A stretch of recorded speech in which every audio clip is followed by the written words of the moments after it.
So again, thank you all for joining us for this webinar on understanding autism, mental health considerations, and support strategies. We're very happy to be joined by Missy Kuhn and Ms. Patricia Parker, who are here to share both clinical information and lived experience around the reality of living with autism within one's immediate family.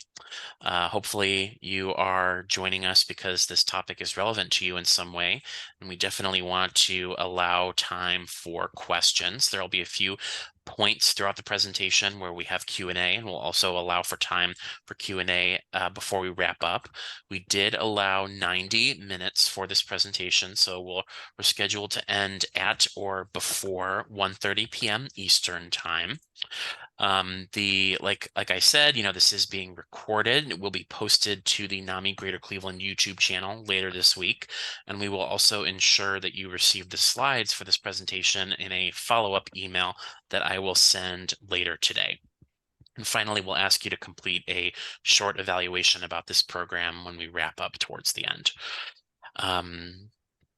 I will be monitoring the chat during the presentation. Again, we'll have time at specific points in the presentation for Q&A and as well as at the end to make sure we get to your questions or concerns.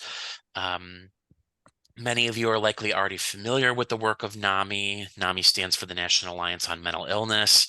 NAMI Greater Cleveland, we serve Cuyahoga County. Our mission is dedicated to improving quality of life for individuals with mental illness and their families. We do that by providing education, support, information and referral, and advocacy. But today's spotlight is on the Cuyahoga County Board of Developmental Disabilities. And with that being said, I will pass the baton to Missy and Ms. Parker to introduce themselves and get us started. Thank you, everyone, for joining us. Thank you so much, Matt. And thank you everyone here who is joining us remotely. My name is Missy Kuhn. I am a licensed independent social worker. I work for Cuyahoga DD, and my role here is that I'm a behavioral health supervisor.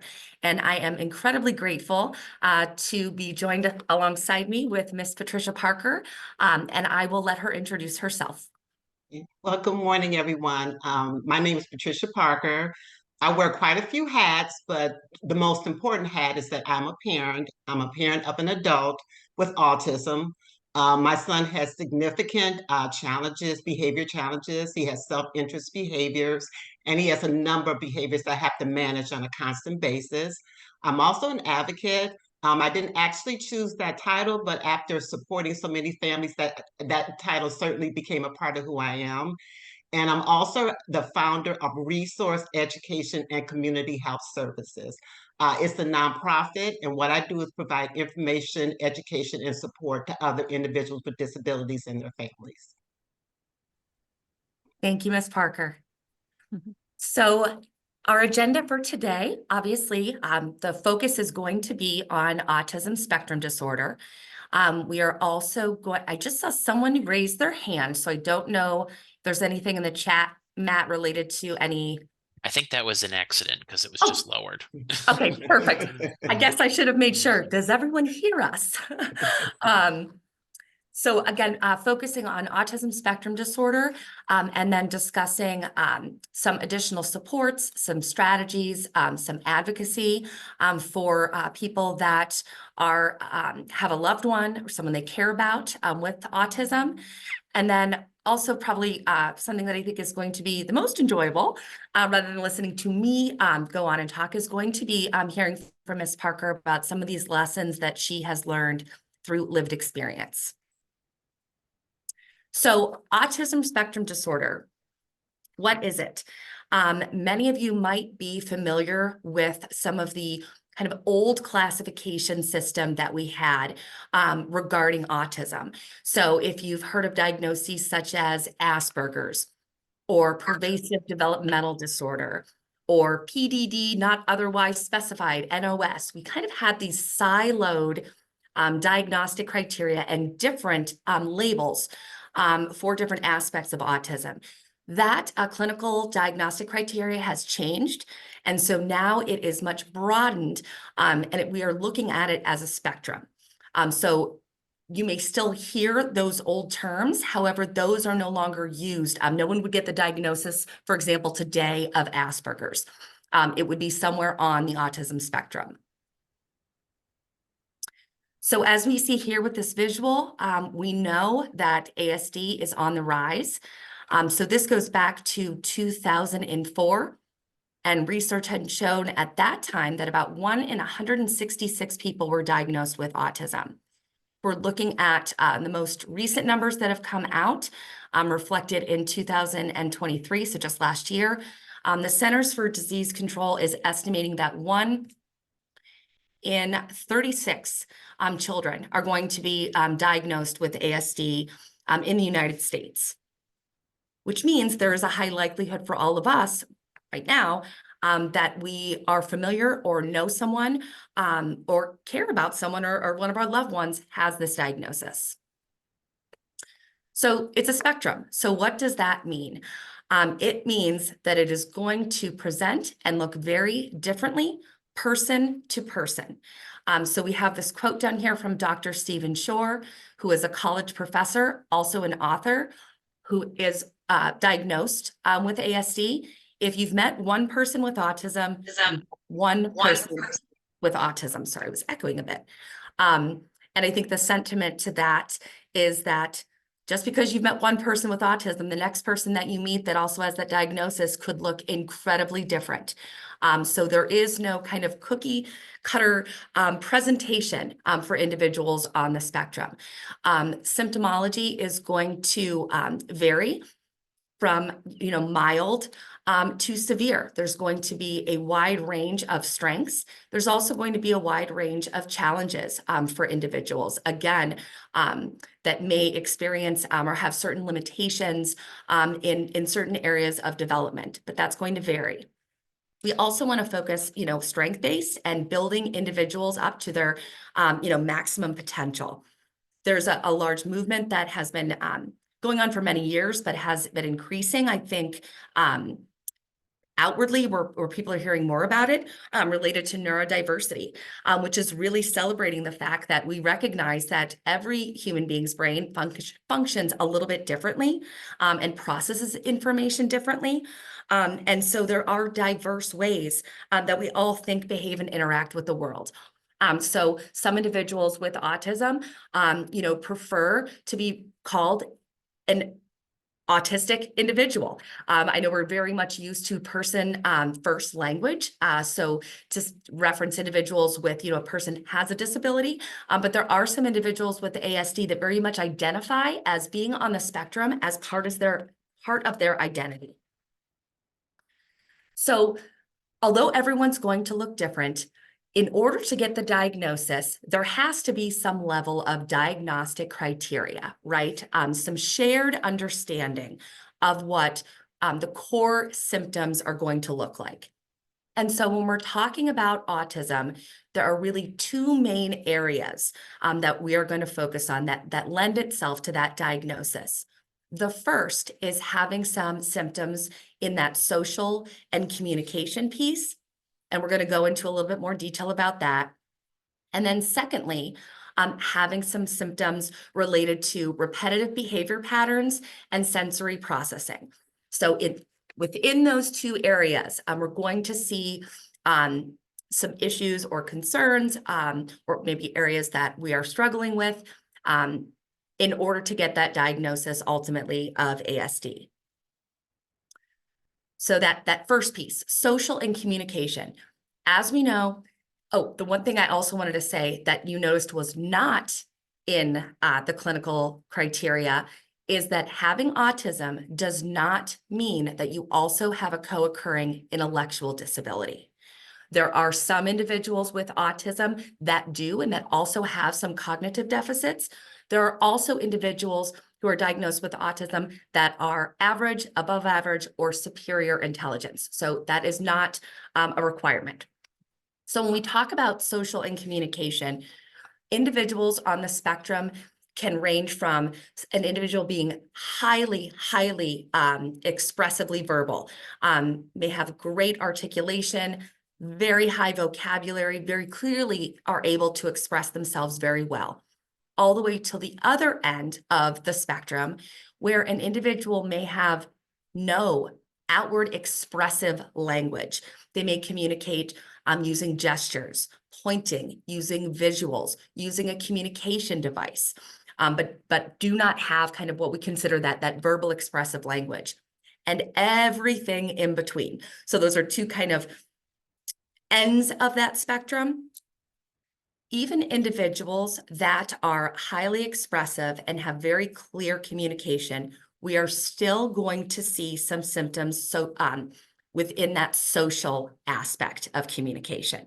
So when we talk about that social piece, we're talking about potentially the ability to read social cues, the ability to maintain eye contact, the ability to read facial features and understand gestures, to kind of understand those social norms or pieces of the environment where I present in this way when I'm at work, I present this way with my family, I present this way in the house of worship, and I present this way when I'm in a school setting. So maybe struggling a bit with those different pieces. Having that social reciprocity of back and forth engagement. Maybe there's some issues with developing peer relationships or understanding the point of view of another person. So when we talk about social and communication, it's both. So again, even individuals that are highly verbal, if they have autism, we're going to see it more in those nuanced social pieces. So for children, when we're talking about potential areas where we may see this, a big one is parents or caregivers noticing that their child's language is delayed. And so those typical milestones of kind of pre-language or babbling, sound making, then we go to identifiers, 1 word, 2 word, 3 words, kids formulating sentences. There may be some milestone delays with that. In terms of socially, it could be noticing our child doesn't make much eye contact, noticing that our child really isn't interested in interacting with their peer group. Now, young children and little toddlers, although we expect them to share and to turn take, developmentally, they really don't have the skills for that. So we're talking about kids maybe 4, 5, 6 that prefer to continue to do that parallel play, meaning I will sit next to you and play, but I'm not necessarily interested in interacting or playing with you. So again, just a few examples of how that could manifest. So some common communication difficulties. Again, this doesn't apply to everyone.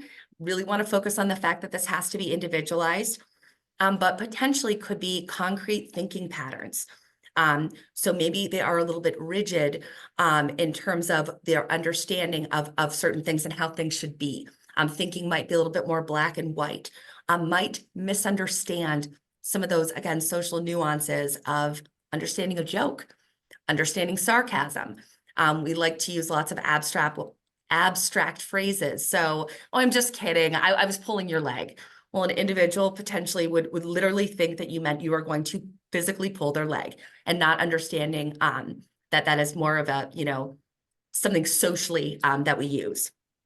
Parroting answers, sometimes what we call scripting. So repeating back familiar phrases or words to communicate a need that might be short and simple rather than a sentence, or scripting back things that they have heard. Again, maybe presenting with limited vocabulary or comprehension. So if that is the case, how is the person able to communicate?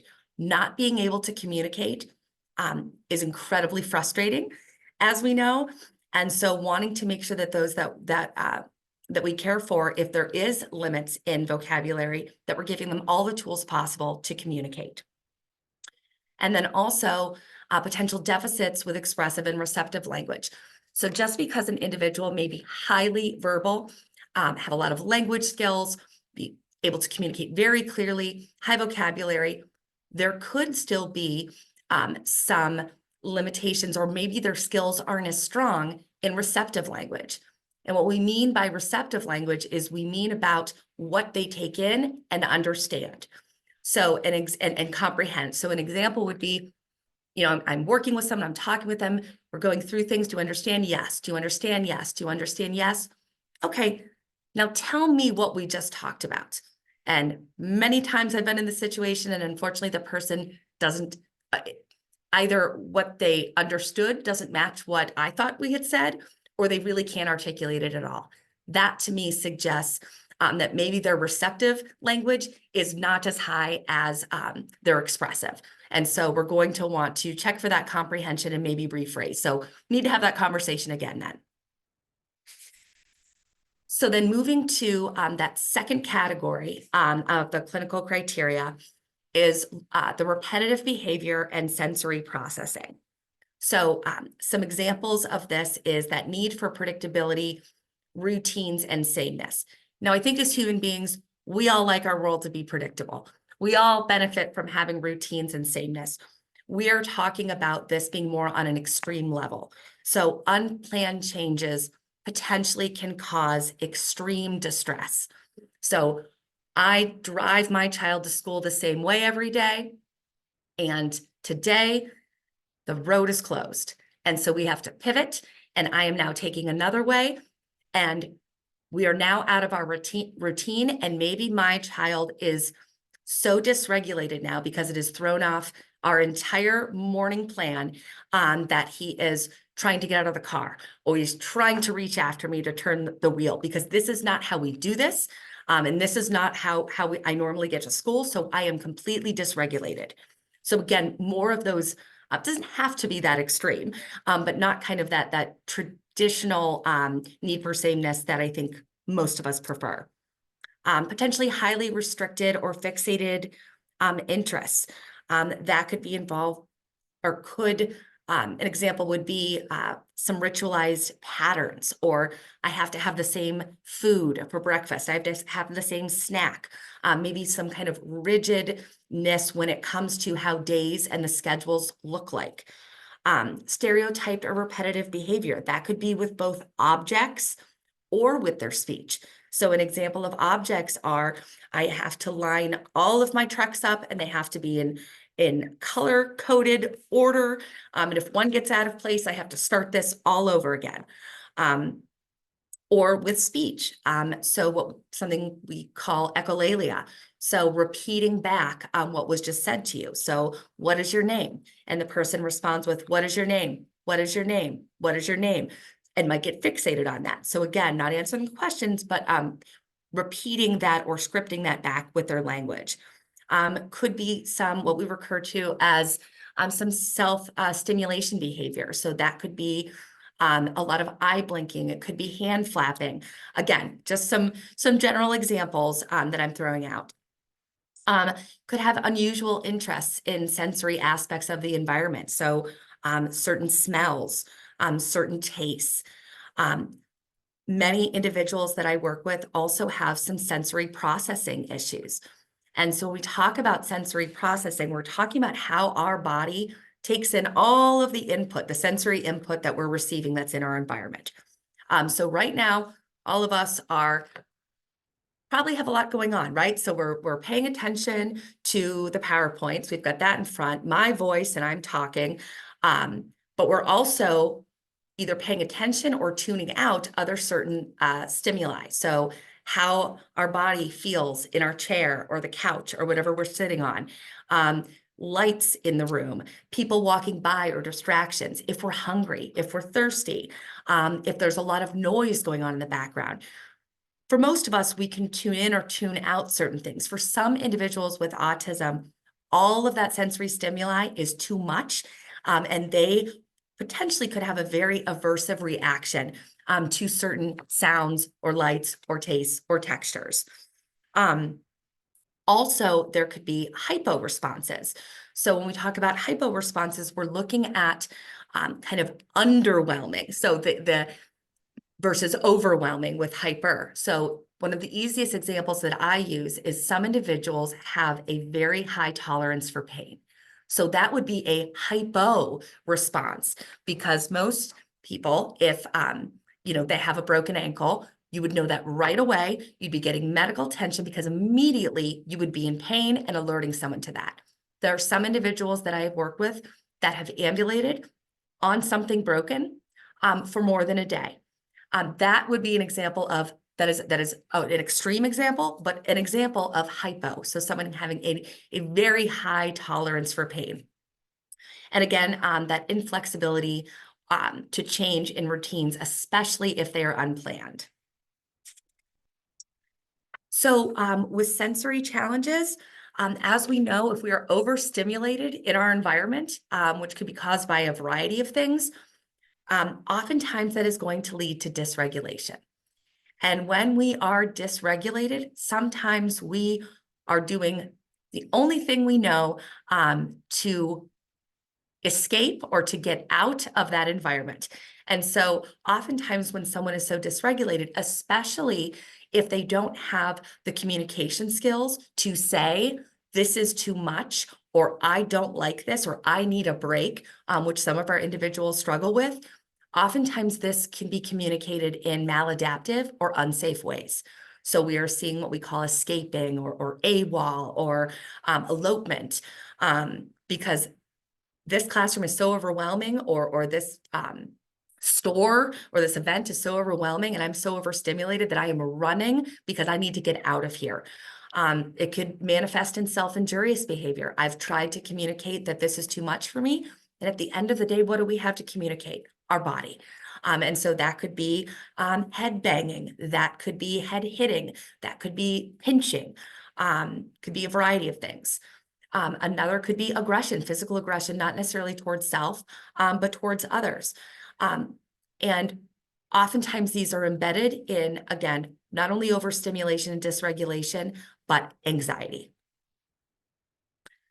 So when it comes to diagnosis, so someone, as I've been talking for the past few minutes, some of the things we've talked about remind you of someone, or, I think I've seen that and I have a question about that. Huge advocate of the earlier, the better. So my advice is, if you're noticing any delays or you have any questions or concerns about your child's overall development, to reach out to the pediatrician or to the PCP.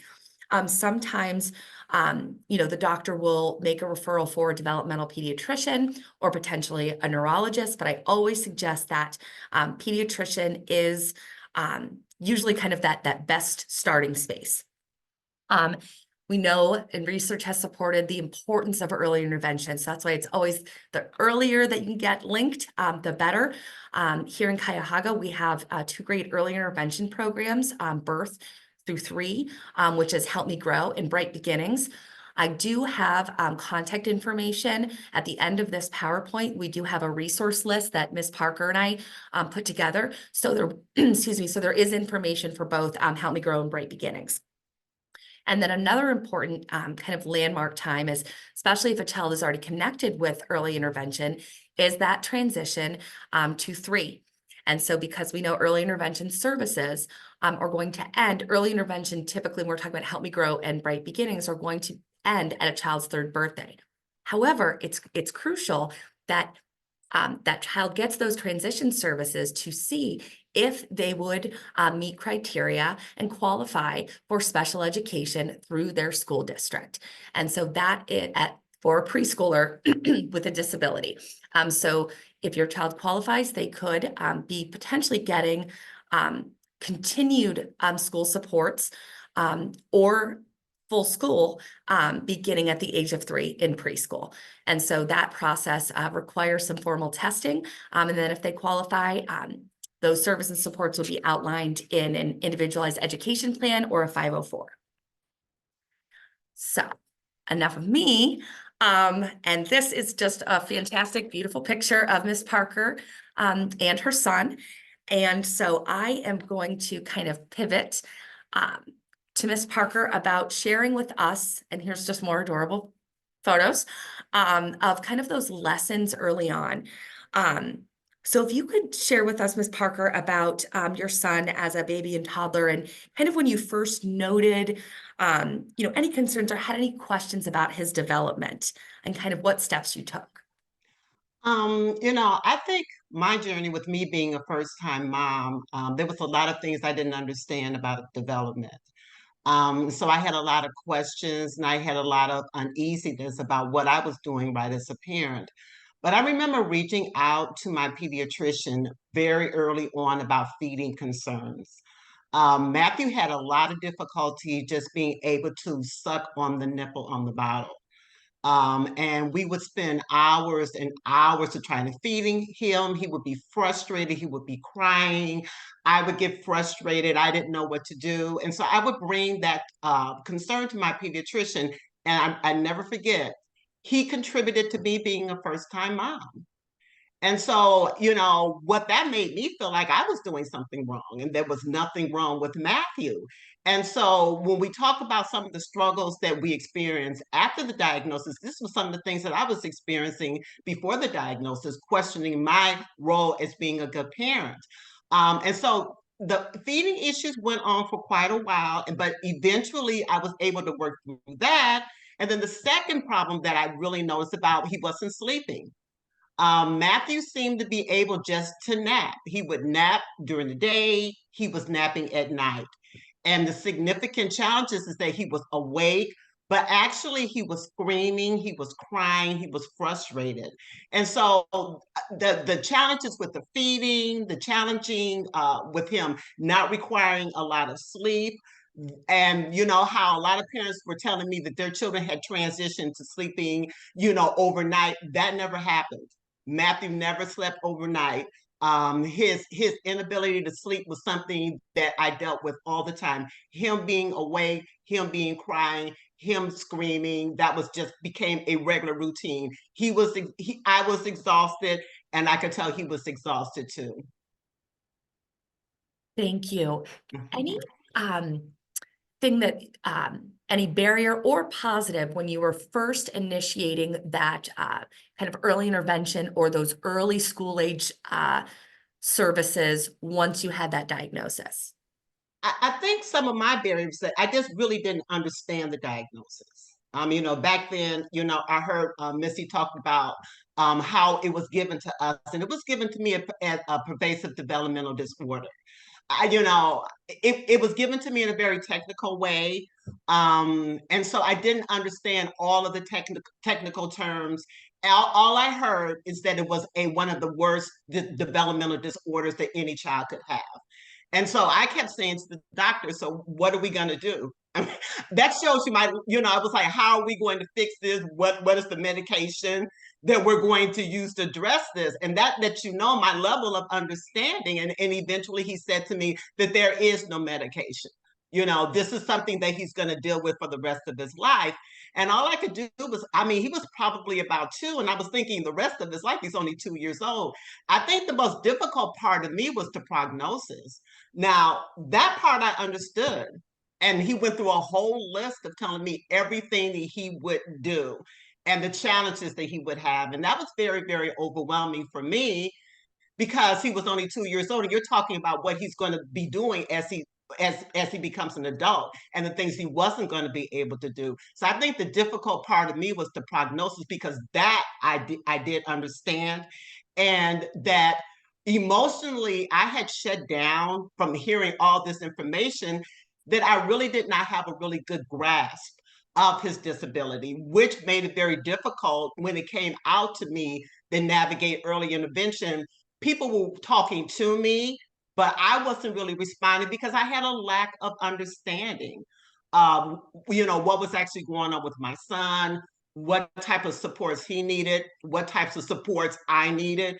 It was just a range of not understanding, fearfulness, feeling intimidated, and entering into a world that I had no experience. I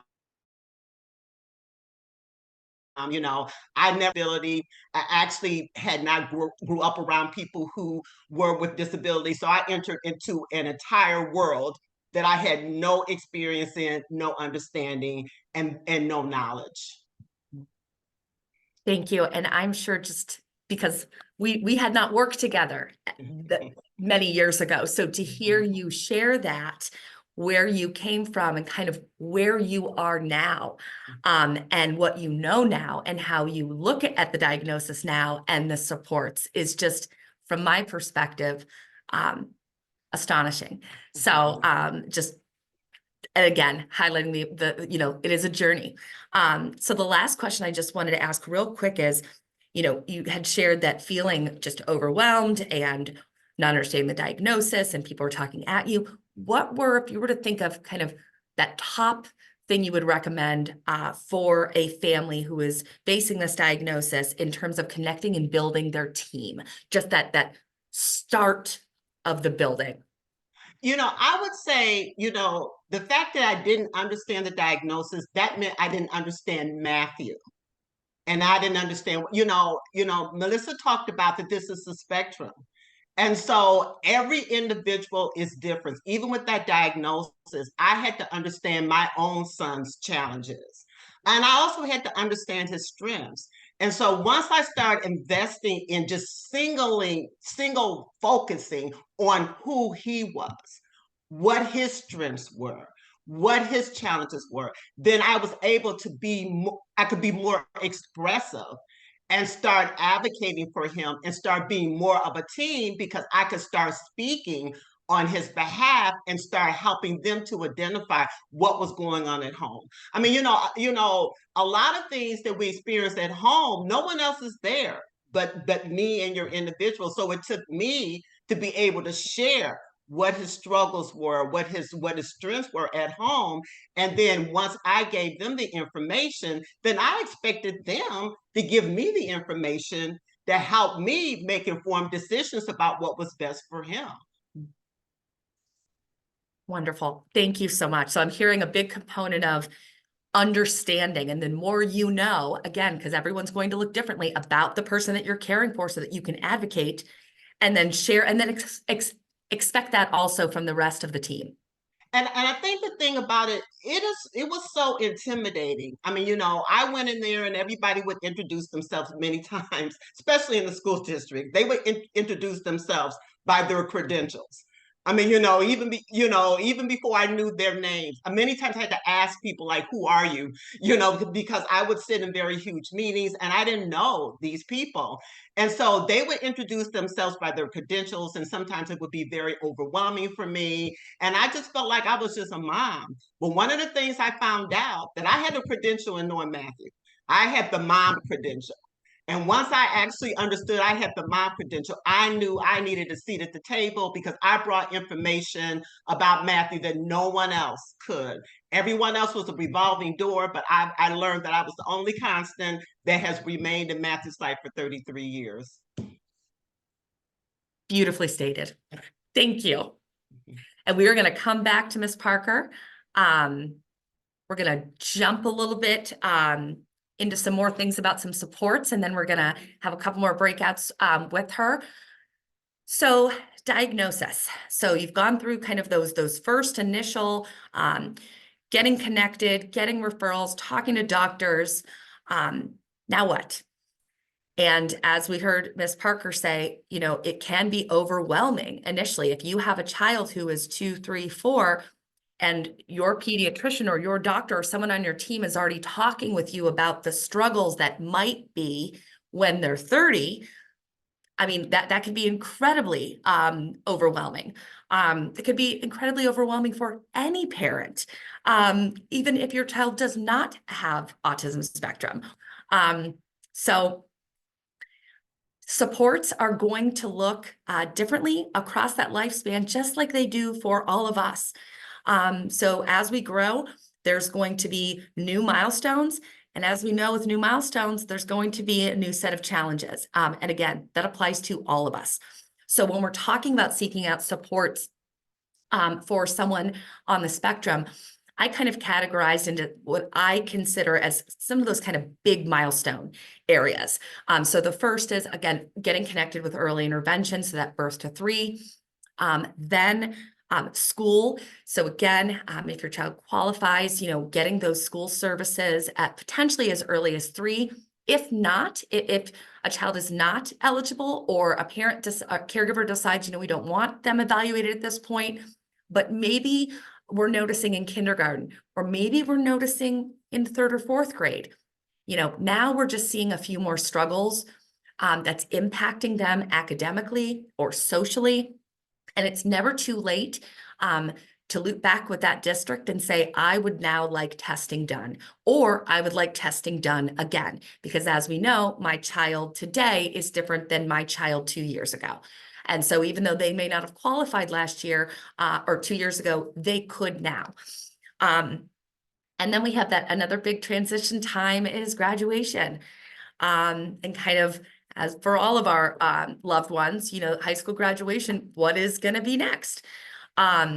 And that can look very different depending person to person. So is that going to be focusing on higher education, going to college? Is that going to be employment, whether that's competitive employment or maybe ongoing skill development, ranging from maybe a vocational training program to maybe a more supportive employment program where they have a job coach, or maybe continued skill building at more of a traditional, what we consider like day program.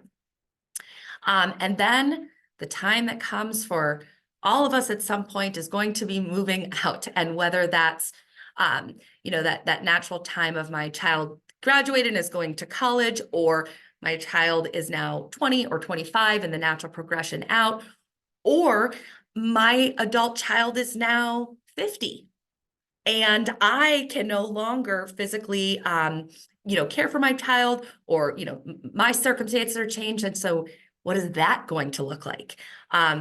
So again, kind of hallmarking those important transition times. So there's a variety of supports throughout the lifespan, again, that are going to look differently depending on where your loved one is. So therapy is huge. Many individuals that we work with can benefit or have had assessments and then really great strategies put in place when it comes to occupational therapy, speech therapy, and physical therapy. So when we're talking about occupational therapy, we're talking about fine motor skills. We're talking about potentially some oral motor in conjunction with speech.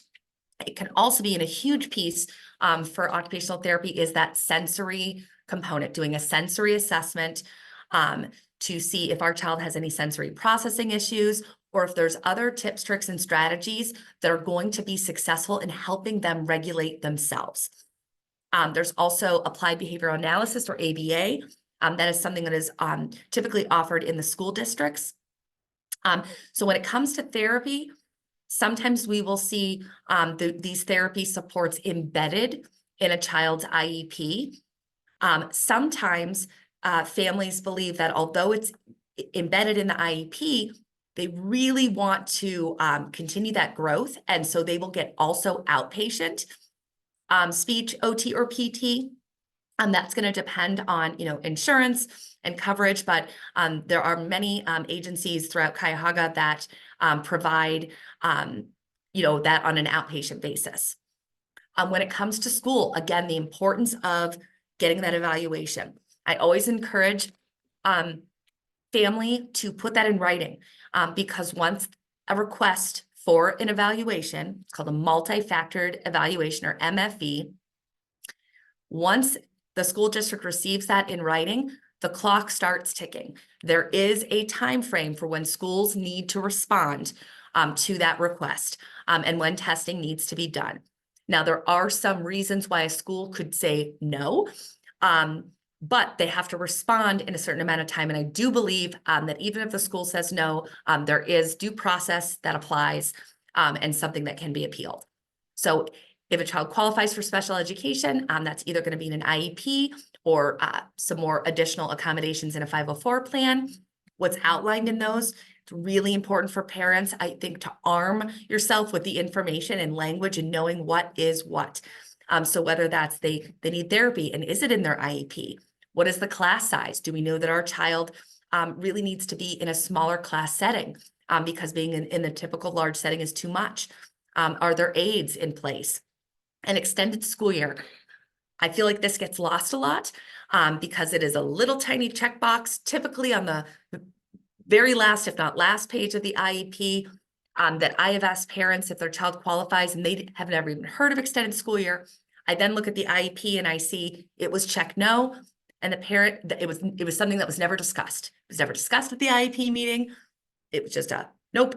So what extended school year means is if my child is in school and the typical regular calendar year, doing well. But I have noticed the past 2 years that when they're off school from June through August, they regress so significantly that when they return to school in the end of August, it takes the educational team 2 months to get my child back where he was before he left in May. And if we have the data and the information to support that there is that regression in skills, a child could qualify for that extended school year, which means they are not out for that huge 8, 9, 10-week period. Extended school year typically does not mean that they go all the way through summer without a break, but it is a much shorter break. Medical team. So again, having that open conversation with pediatrician, PCP, because they can be a great resource for referrals and prescriptions, whether that's OT and prescriptions. I don't mean necessarily medication, but writing referrals for therapies or writing scripts for certain equipment or things that are medically necessary that could assist our loved one. And then again, medication potentially, as Ms. Parker said, there is not a medication to necessarily treat autism spectrum disorder. However, if I am on the spectrum and one of the symptoms that I experience is that I can be very rigid and maybe even a little obsessive about my day or how things are organized. And when things get disruptive, I become very dysregulated and maybe engage in unsafe things. So maybe the doctor is going to prescribe a medication for those obsessive or intrusive thoughts or potentially impulsivity. So again, for symptoms that are associated, but not to necessarily treat autism. Supports in the community. So again, there's a huge push for inclusivity, as there should be. We've made great progress. We have a long way to go. But what are those social activities where my loved one can go to and where there are accommodations in place so that they're going to remain regulated? Camps, different day programs, and then work. Again, what is the person I love going to benefit from? Is it going to be as well as be successful? So balancing, maximizing independence with success. So whether that's going to be continued training, job coaching, a more supportive setting, or even competitive employment out in the community. And again, maximizing independence. So exploring things like, how does my loved one navigate in the community safely? Are we looking into paratransit, or do they just simply need some travel training so that they can navigate the RTA independently? Again, clearly we're talking about for individuals that are older, not our little children, but and also safety. What is the level of supervision that's needed? Does my loved one understand who is safe to open the door to?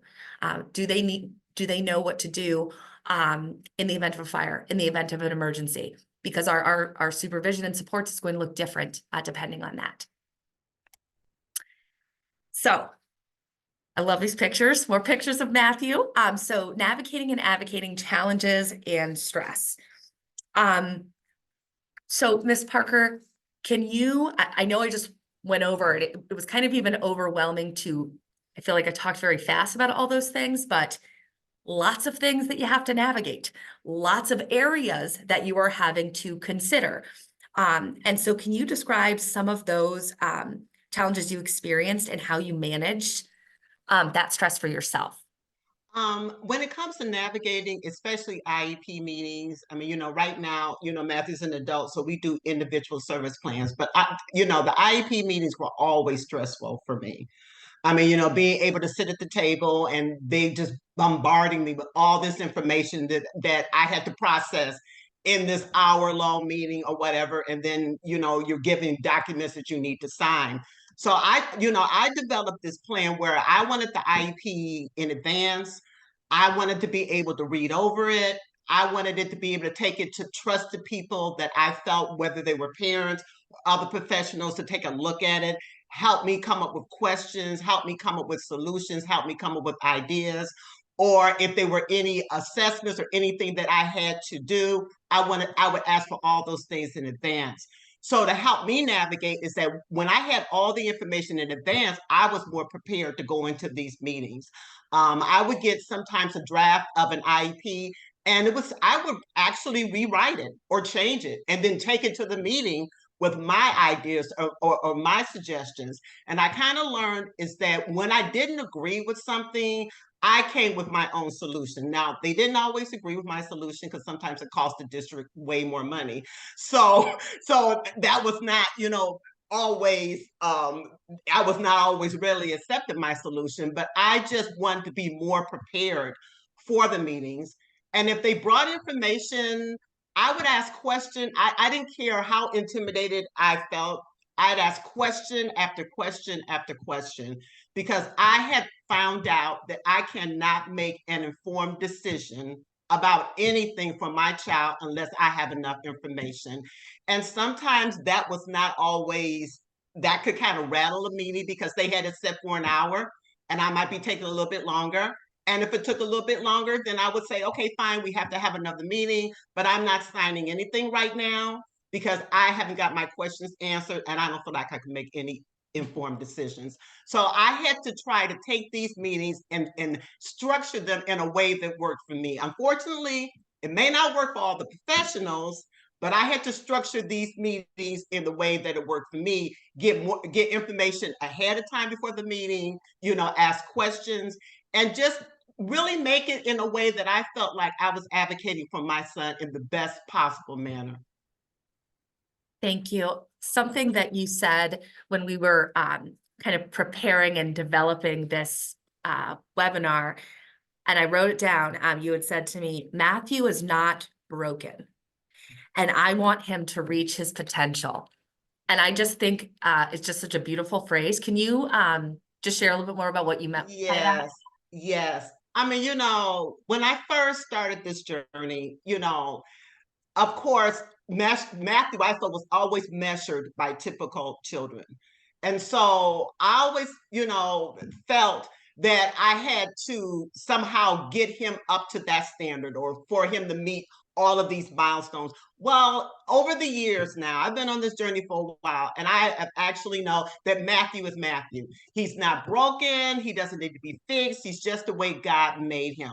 When I try to get services and supports, I just wanted for Matthew to reach his potential. Whatever that potential looks like, that's all I want for him, is to reach his potential. If he's reaching his potential on whatever developmental level or milestones or whatever, that's good enough for me. So he's not broken. Matthew is absolutely fine. He's a joy just the way he is.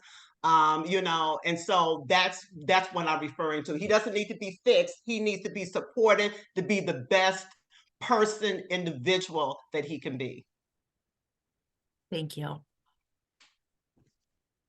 Very quickly, I'm just gonna, just one slide and then we're going back to Ms. Parker again.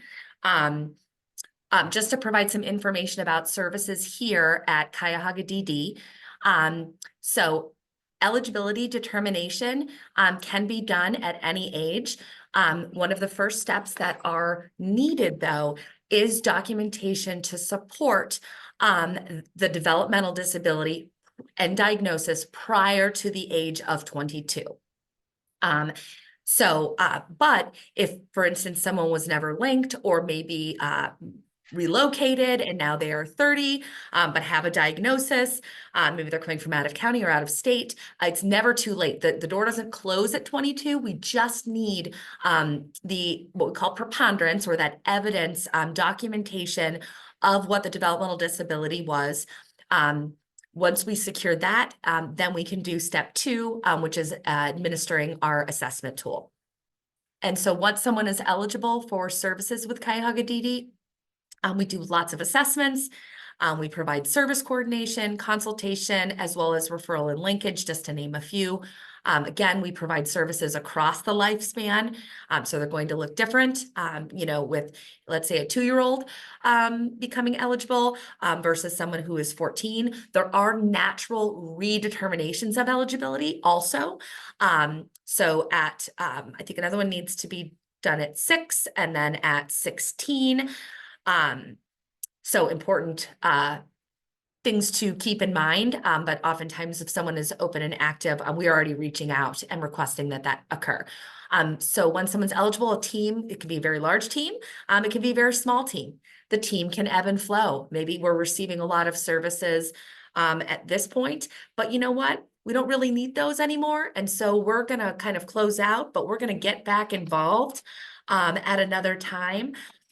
Maybe when the child is 10 years old, because now we've got a different type of issue that is occurring. So team members could include a support administrator, potentially nursing, behavioral health, again, ancillary therapies that we do consultation with, or assistive technology. So, more lessons from Ms. Parker. So we're going to kind of switch gears here to talk about the next portion of content is kind of focusing on those practical strategies when it comes to communication, the environment, and sensory needs. As you see here, and Ms. Parker, I'll let you talk about the canoe, which Matthew is in. But can you share, because I know it's been a journey. First, let's start with communication, about Matthew's communication growth over the years. You know, one of the things by Matthew being an adult, it is hard, very difficult to get direct services for an adult when it comes to speech therapy. Every time I call, it's always for younger children. And even a regular speech therapist does not always know how to address an individual on the autism spectrum and their needs, especially an adult. I mean, I'm looking for supports for Matthew when it comes to communication in the community, you know, communication at home, communication in his program. And Matthew's communication will look different based upon where he is and who he's talking to. And I always used to get this feeling that because of Matthew's age, it was almost like he had plateaued. Like, you know, I would talk about speech therapy, and it was almost like you probably need to accept where he is speech wise. That's where he is. But I don't believe that. I've seen Matthew's expressive language grow. You know, I've seen his reciprocal communication grow. That's because of consistently working on it at home and bringing in people who work in the area of speech therapy who believes that this is an ongoing process and that an adult doesn't plateau when it comes to communication. And then I've also seen how his communication actually addresses his self-interest behaviors. That's something that Melissa, she works with us ongoing about, you know, Matthew's behaviors. I mean, Matthew hits his head. He actually wears a helmet. You know, he bites his hand, he slaps his face, and these behaviors can be quite evasive. But I'm learning is that the more he's able to communicate and express himself, it helps him to manage his own behaviors. And that's something that we work very much on in him managing his behaviors, because I was the one that always would say, you know, Matthew, you know, you're hitting your head, you need to get your helmet, or Matthew, you're biting your hand, you need to get, you know, your gloves. Well, Matthew now, he does it himself.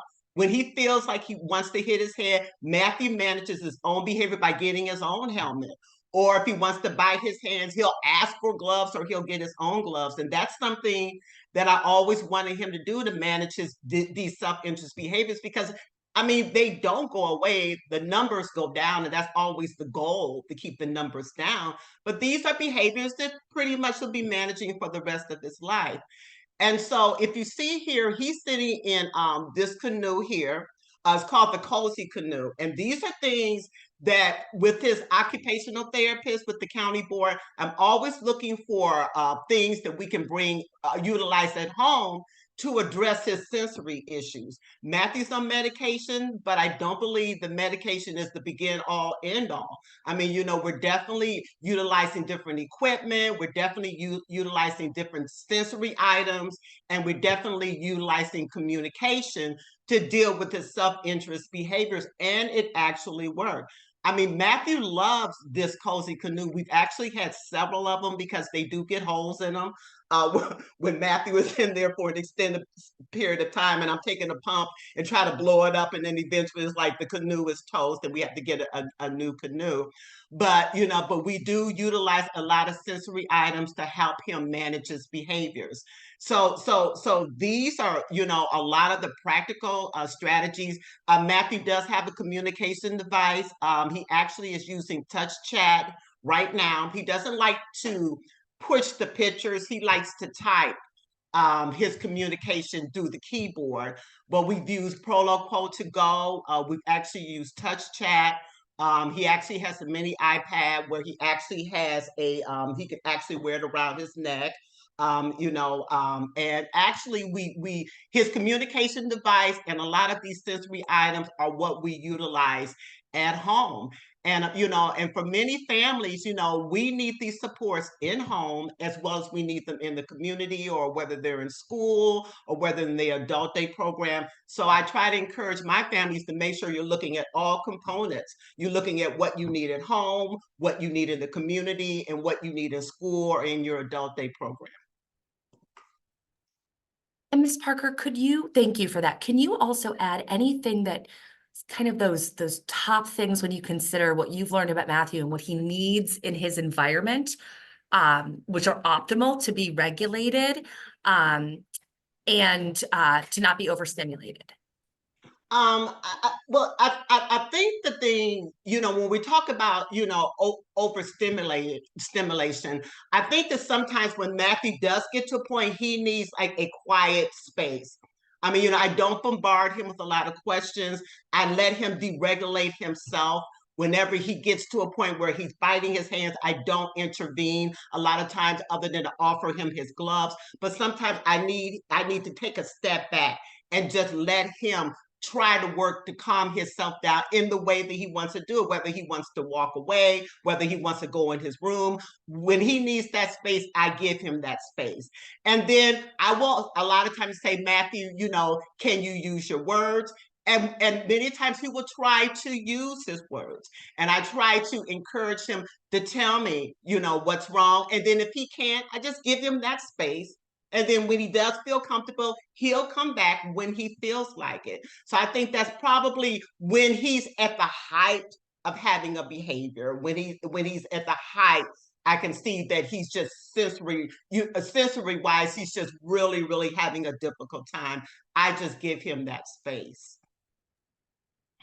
Wonderful. Thank you so much. This is a perfect transition to kind of what we're jumping into next, which I realized that we are already at an hour in. And so I don't know why. I am probably, there might be some slides now. Everyone is going to get this PowerPoint. And so there are some slides that I might just kind of skip over because I do really want to make sure we have time for questions. And I also want to end with Ms. Parker kind of bringing us home. And so I'm going to go really quick for these parts. So we talk about strategies at home. Again, ideally, we think about some of those kind of components that we actually all need to stay regulated. Predictable, expectations are clear, transitions are planned, sensory needs are met, and that there is some level of choice. So as we know, challenging behaviors can serve multiple purposes. And I feel very strongly that, all behavior is a means of communication. So what is it telling us about the person and any unmet need? And so again, it could be the challenging behavior can be used solely to control or change the environment. I know if I act this way, or if I engage in this behavior, most likely I will be removed from this room. So again, very functional.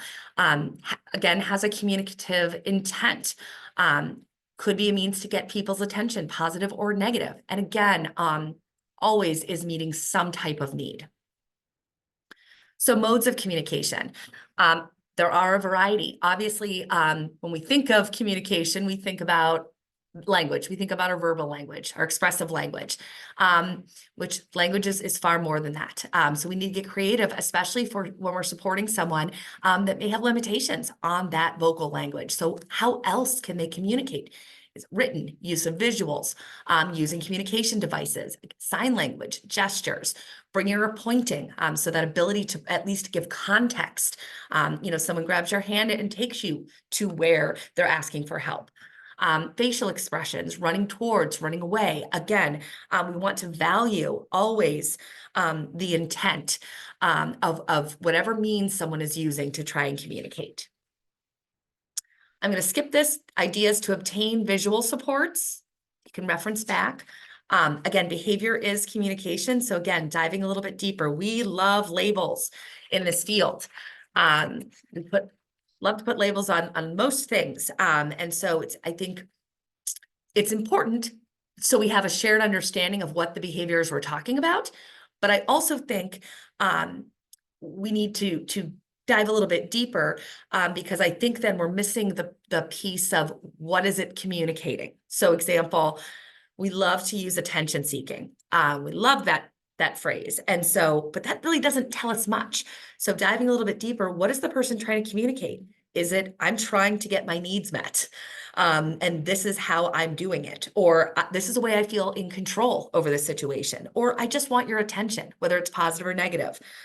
Again, manipulative. We love to use that.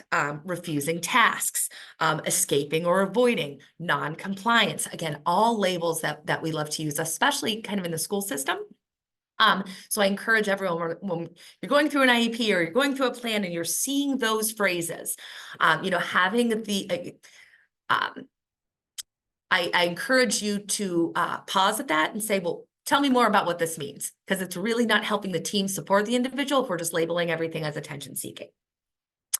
Exploring the environment. So are there things naturally within the environment that are triggering or that are already setting someone up not for success? Because we know that so-and-so really has a hard time when it's chaotic, when it's loud, when the lights are a certain way, when there's too many people speaking at once. And so are there little things that we can tweak within that environment right now just to set them up for success? Because as we know, if there's things in the environment that are leading to overstimulation, it's a high likelihood that person's going to become dysregulated. And then we may eventually see some challenging behaviors. Sensory space and activities. The canoe is a great example of one that Matthew uses that is a preferred activity that also brings those sensory components. So there's a lot of benefits to having a sensory space. That sensory space is going to look different depending on the person. And that's why I think it's really important to get OT involved if you have concerns about sensory processing. Or just what basic sensory strategies are going to be recommended, because it could look very differently. One individual could really benefit from maybe what we consider heavy work activities or movement using gross motor, large muscles in our body, versus someone else who might find those things actually overstimulating. And what they need in a sensory space is very quiet, very calm, maybe having something that a fidget or sound machine, it needs to be, very more focused.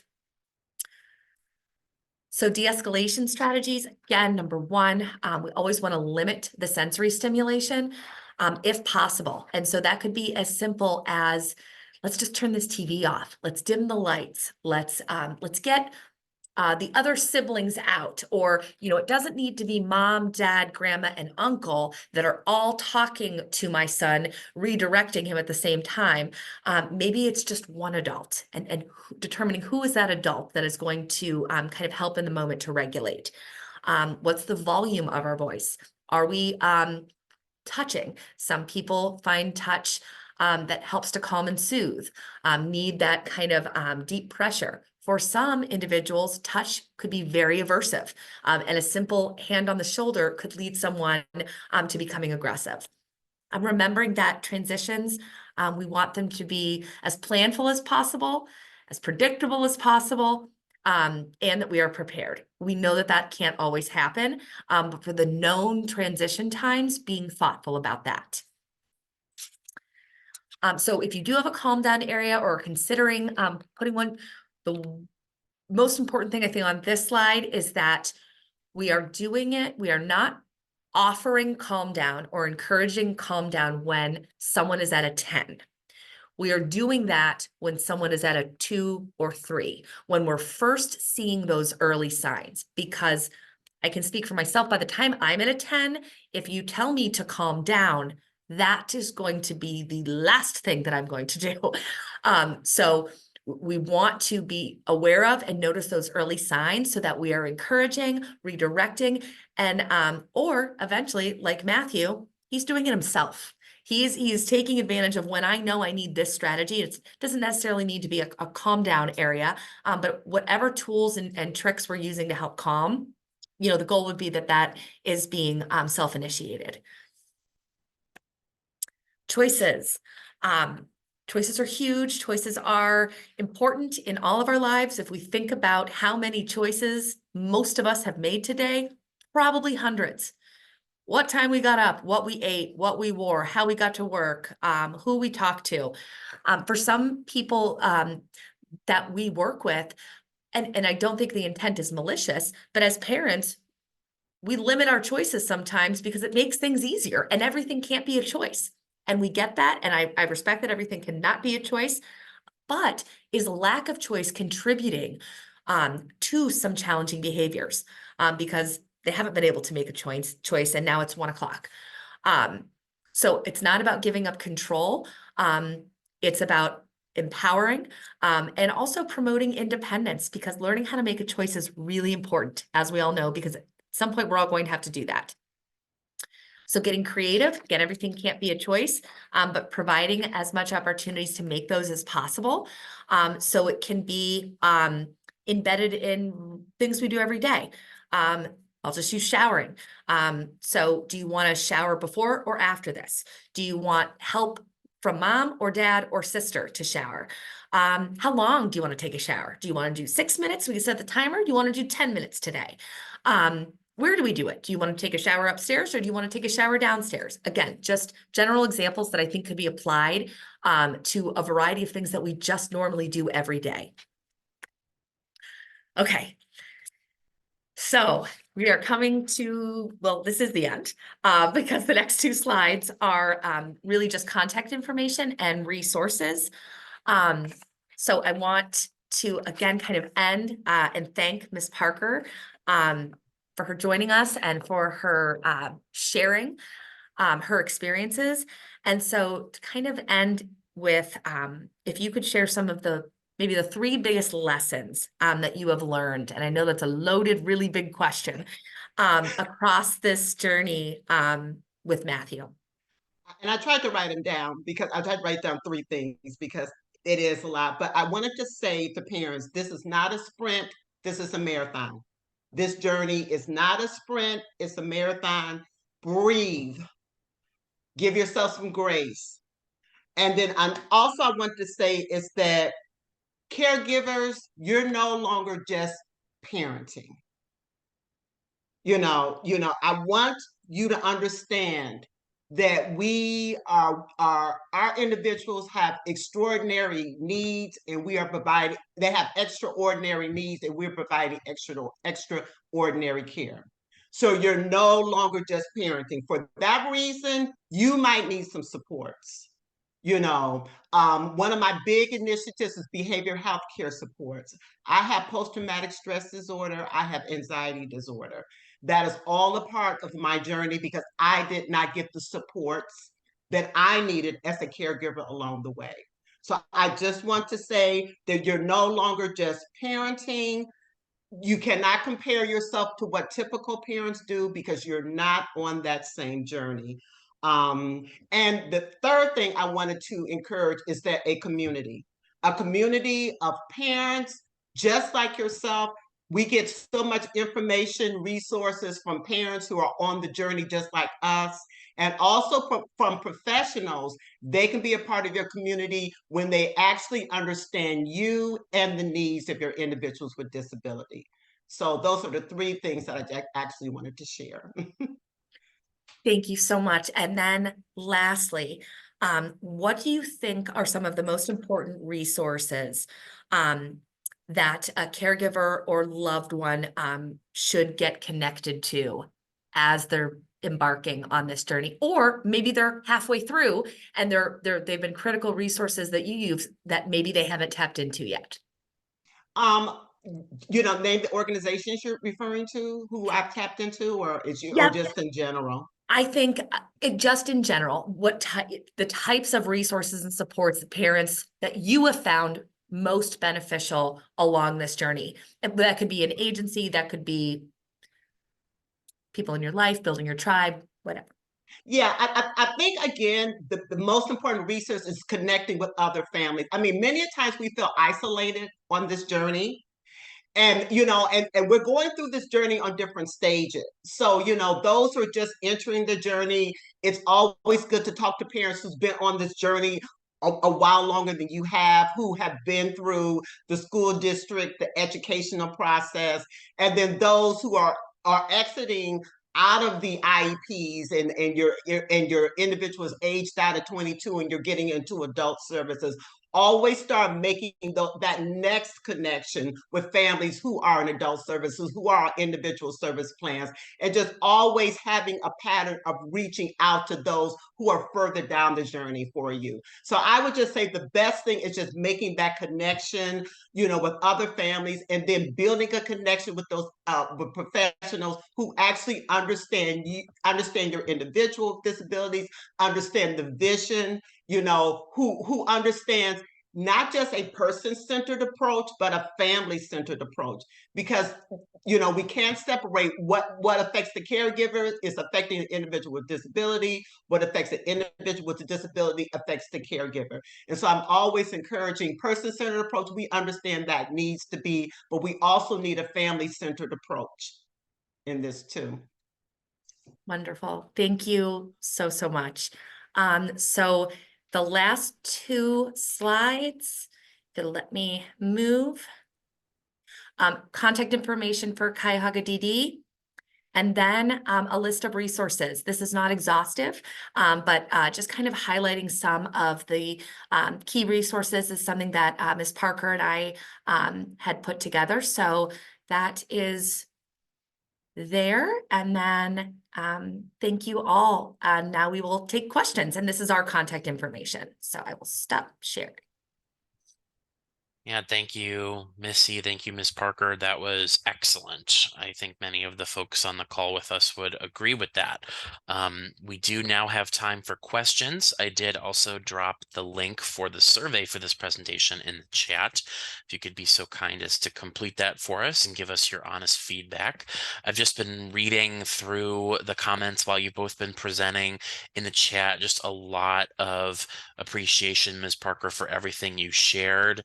How insightful and how helpful and relatable everything you said was, not only for parents and caregivers of individuals with autism, but also for, folks in our NAMI world, caring for people with other forms of mental illness. So,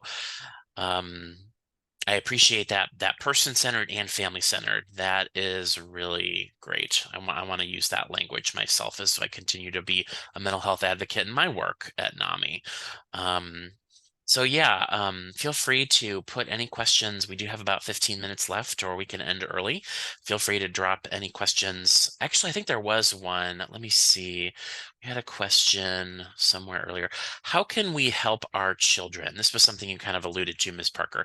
How can we help our children become the best adults that they can be? Any thoughts from either of you on that? It's going to be so very individualized. I think, it's focusing on their strengths. I mean, a lot of times we hear about what they can't do, what they can't do, what they can't do. I focus on what Matthew can do. I mean, Matthew has a photographic memory. I mean, I actually see Matthew trying to be more social. I've talked to Missy about that, on how to build on his ability to try to be more social. So I think the thing is just focusing on their strengths and building on those strengths, and just helping them to achieve the best quality of life.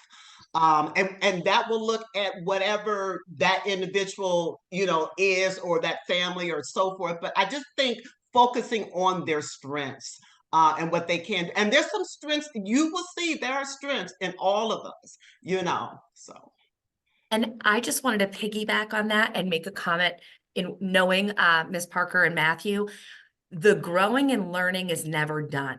So Miss Parker still, when it is ISP time, is going through Matthew's ISP, highlighting, talking through where is he at today? What was the growth he made this past year? And what new goals are we working towards? Because we're all still learning and growing. So it's not like it ever stopped. So I think a part of the journey is that you're continuing to reach out about those next steps and milestones and really promoting, that development. So.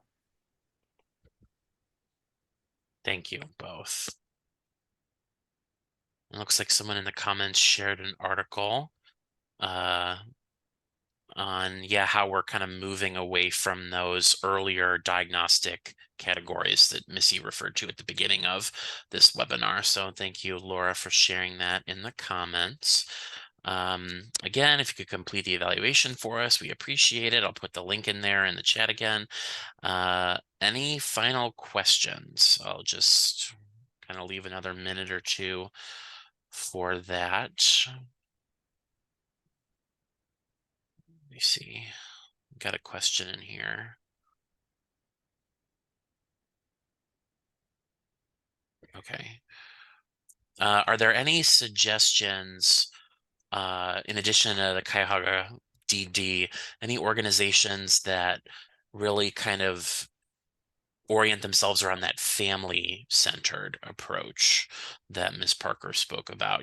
Would you describe all of the organizations that were in the slide deck at the end as kind of taking that systemic family approach, or any thoughts on that in particular?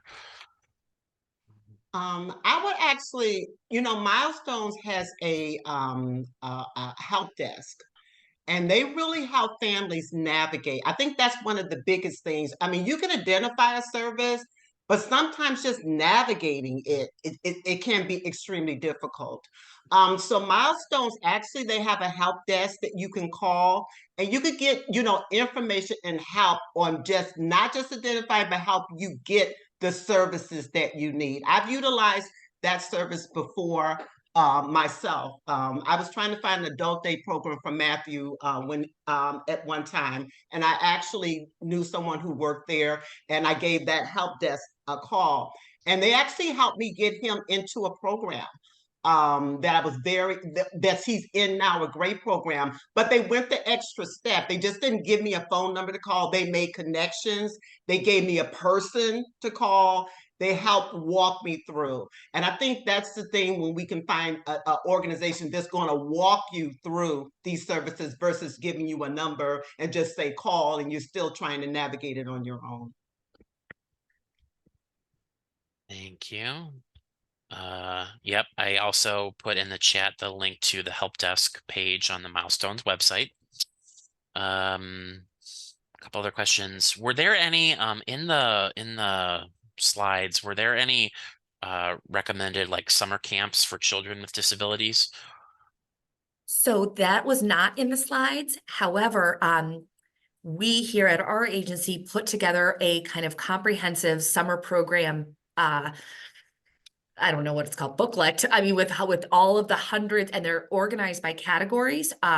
So in kind of cross-reference. So if you're looking for a specific type of program, or for a specific population and diagnosis. So I don't know if that is finalized yet, but it should be, because we're getting super close to summer. So I can check back and see where we're at with that, and then potentially send that to you, Matt, or that. Oh, Summer and Beyond is out. Okay, it's called Summer and Beyond. Thank you, Lindsay. Do we know if that's on our website? Let me see if I can There we go. find it. Oh yeah, I found it. Did we get it in the chat? Let's see. Yeah. 1 second, I'll drop the link in there. Okay, there it is. Just put the link in there.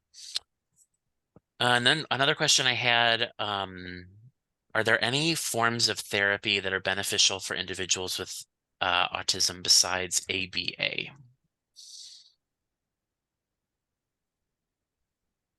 That is an excellent question. And I think that there's there's a variety of other treatment modalities that could be beneficial depending on the person that you're talking about. I know there was some thought that just because someone had autism that they couldn't participate in traditional talk therapy, and that is absolutely not true. Talk therapy in general may not be appropriate for everyone, but that it should not be something that's just ruled out for individuals with autism because it can be beneficial.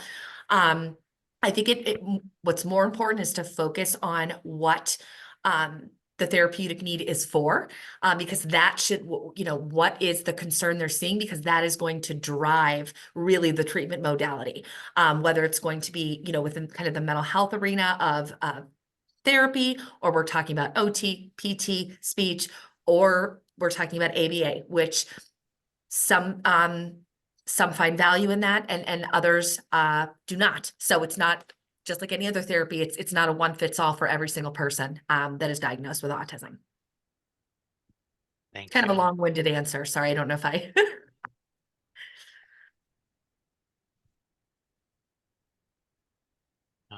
Is ABA specifically for individuals with autism, or is it used to treat other related disorders? So my understanding, ABA has been largely used with individuals with autism. That has been the primary population, and even more so within more of a structured environment. So that's why oftentimes you will see that more in a classroom or educational setting, because of some of the specific components of ABA can potentially be challenging to do in other environments. Thank you. Not seeing any other questions. I think we addressed all of them. So yeah, just again, seeing a lot of gratitude and appreciation from folks in the chat for all of this information and Ms. Parker's lived experience. We're big on lived experience here at NAMI too. So it was great to have that incorporated in this presentation as well. So again, I will be sending these slides to all of you in a follow-up email shortly afterwards. So you will have access to all the resources that were listed in the last couple slides. And this was recorded. So we will have this available on our NAMI Greater Cleveland YouTube channel later this week. So you can view it again and see the information. So just seeing more gratitude in the comments. I think at this point we can wrap up. Thank you again to both of you. Thank you to the Cuyahoga Board of Developmental Disabilities for offering this webinar to educate the NAMI Greater Cleveland community on such an important topic. Thank you all for being here.